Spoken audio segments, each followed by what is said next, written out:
Roman Catholic Church of Bulan Sorsogon ay tinayo noong 1951. Sila ito bilang mayaman sa kasaysayan at pananampalataya at kilala rin ang parokya ng Our Lady of Immaculate Conception at ang San Juan Pablo na tinatag noong 1866. Dito sa partisang simbahan, ang kahit sinanalakawanta, isang ay tapos, nilingkudan, ang guys hindi isang fuse. Mo ay nilingkudan sa tao habang nagsisimba. Kameraban ka rin.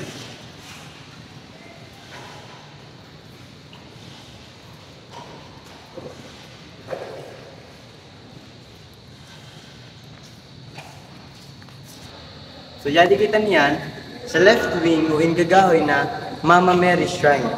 Sa parte ni, naririgyan statue ni Mama Mary or Immaculate Conception. Ini, naampo na ini, hindi nag-istorya ang commentator. Kunyari, mabatog ng misa, may istorya siya na magtinindog ang gabos, at mabatog ng misa. Dili sa parte na ini, ang ingagahoy didi is ang St. Joseph's Shrine or ang right wing.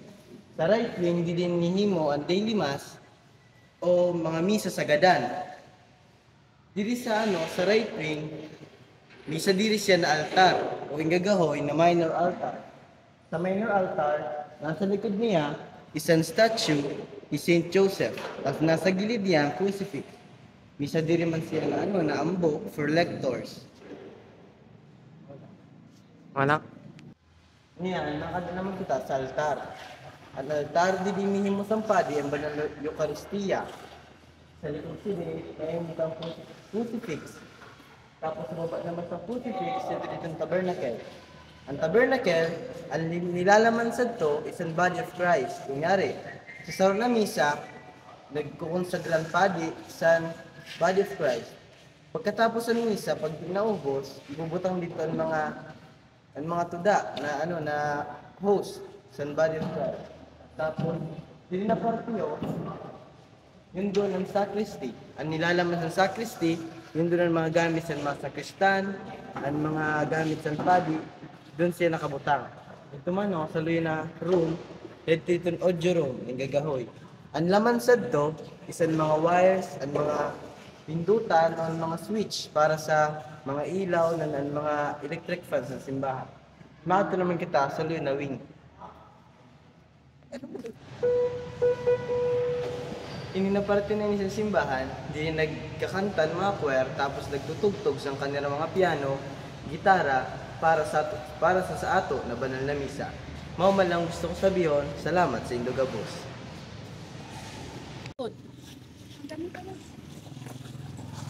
Ngayon, narito ako sa kinikilalang Chinese school o Dr. Sun Yat-sen sa Zone 2 Bulan Sorsogon na itinatag noong June 15, 1923. Ito ay nagsilbing paaralan para sa mga Hapon noong ikalawang digmaang pagdaigdig. Ito din ay naging taguan ng mga biktima. Naging abandonado itong lugar dahil sa pagsasakop ng mga Hapon. Paano naman sila makakadito dito kung hindi sila makadito sa pagalo? Pag-aaram sa pangalan. Ay kuya, aram ang pangalan sa de? Ang pangalan sa ng lugar is Bariis. Ang gahoy dili dati is Danao and may imod mo ini sa may Santa Remedios. Kuya, aram mo pa silang history sa day? Bago ito tinawag na Bariis Lake, ay itinawag mo nito na Danao. Noong 2013 pa yon. At mayroon din itong cave na pwede explore at mga kubo-kubo din na pwede tambayin. At mga Swan na pwede niyong sakayad dun sa may lake. at pwede man kayong magrenta dito ng bangka at pwede kang mag-explore. Marami dito ang Magagandang ka.